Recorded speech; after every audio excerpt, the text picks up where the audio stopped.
William Afton is the main villain of Five Nights at Freddy's, and so many people can't seem to understand his motivations. Some people simp for him, some people think he's crazy, and some people think he's a mad genius. So I'm going to tell you why he killed so many kids, how he got away with it, and what the cost of eternal life really is. In 1983, Evan Afton was forced into the mouth of an animatronic robot and killed. His father, William Afton, was furious, angry, and confused. He felt so much rage, so much guilt, so much shame. Someone had to be blamed for this tragedy.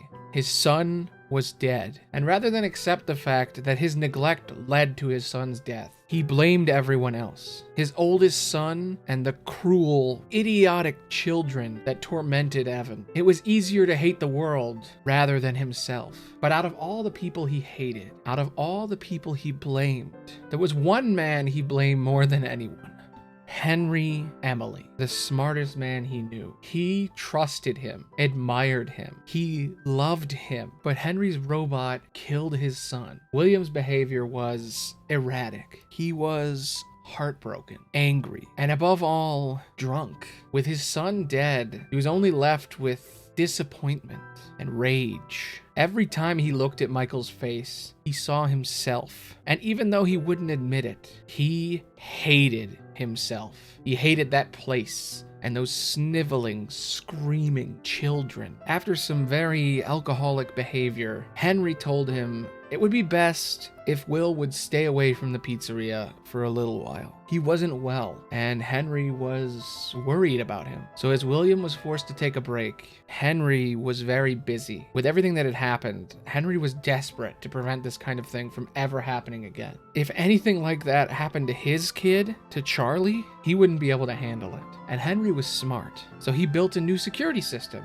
in plain sight. A puppet. It would fly across the restaurant and keep track of the kids. Every kid would get a bracelet at the door in case his negligent employees weren't paying attention. Henry couldn't be there all the time. He had multiple restaurants to run, and without Will around, things were difficult. So it wasn't surprising, with his hands full, it happened. Charlie was a nice kid, and they never hurt a fly. But one night, Charlie was locked outside, standing in the rain. They were afraid, and the puppet was stuck in a box. So while Henry was away, there Charlie stood, unattended, cold, and alone. What Henry didn't know was William didn't listen to him. Will was drunk and angry. So when he saw this sad, lonely kid crying, he remembered everything. Evan crying alone, Michael bullying him, and Henry's robot killing him. He was angry. The thunder roared and the lightning struck.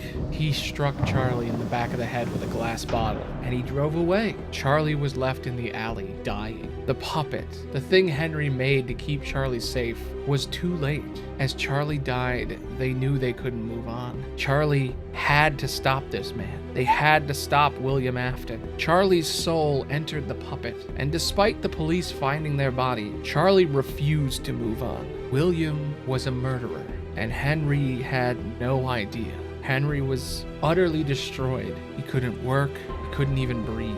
His kid was gone, and there was nothing he could do. If he didn't work so hard, if he remembered what really mattered, maybe he could have saved Charlie. As Henry mourned, William took over his duties at the restaurant. After some time working again, William began to notice the puppet acting strange. It was alive, desperate to find a way to save his son, and angry at the sight of those annoying children. William began to hatch a scheme. He told himself it was for his son, that this needed to happen so he could rebuild his family. But the truth was, he enjoyed killing. It made him feel strong, in control. So as most serial killers do, he wore a disguise. He dressed up in an old bunny suit and lured kids into a hidden back room. He killed 5 kids: Susie, Gabriel, Jeremy, Fritz, and Cassidy. Susie was the first. She saw everything. She was alone in the restaurant, crying because her dog had been hit by a car. Suddenly, William, dressed as Golden Bonnie, told her that her dog was alive,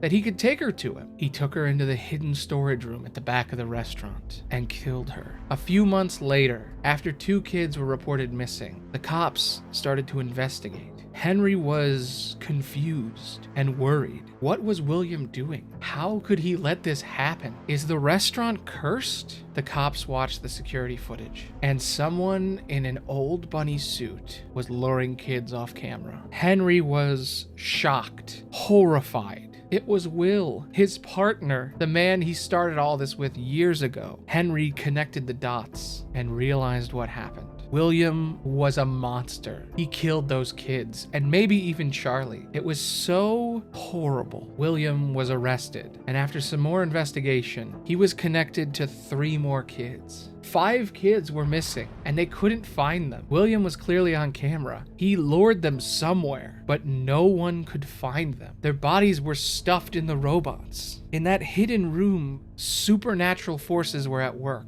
Without the bodies discovered, the children's souls were lost. Charlie had to help them. The others were confused, but Charlie was very aware. With all their strength, the puppet gave them each a gift. If Charlie could control the puppet, the others could move too. The robots they were stuffed in, they came into contact with their bodies. So Charlie helped them fight back. If they were alive again, if they could move the suits, they could reach out for help. The cops could find their bodies.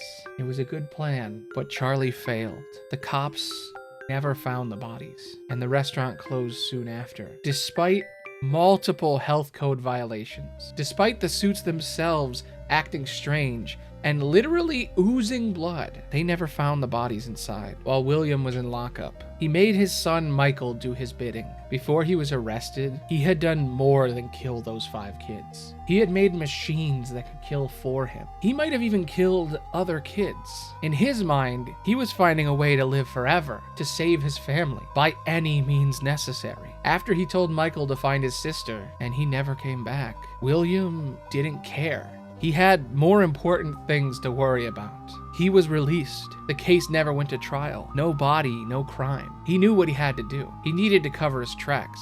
He returned to the scene of the crime. The building was closed and wet from the rain, abandoned. He could do what he had to. He lured the haunted robots to the hidden back room, one by one, and removed the bodies and haunted metal parts. Just as he was about to grab his favorite suit, he witnessed something insane. This whole time, Charlie was navigating the spirit world, the flip side of reality. They helped the others remember and put them back together. As William looked out, he was horrified. The ghosts of the lost children were free. When he disabled the robots, he gave them power. There was only one way to stop them. He had to get control. He had to make them afraid. So he put on his suit. It was wet, rusty. It had been a while since the last murder. He stood, commanding the children to leave. And just as he thought he had won, click, the suit snapped. His entire body ripped apart. He was stuffed in a suit, just like his victims. And now, as he laid breathing, choking on his own blood, he realized that it worked. He learned how to live forever. But what he didn't realize was the suffering he would feel forever. And that's where we'll stop for today. William Afton is a monster, and next time we will see how the first arc of Five Nights at Freddy's ends. Anyway, I'm Aloni the Bard. Thanks for listening. Bye. Whew.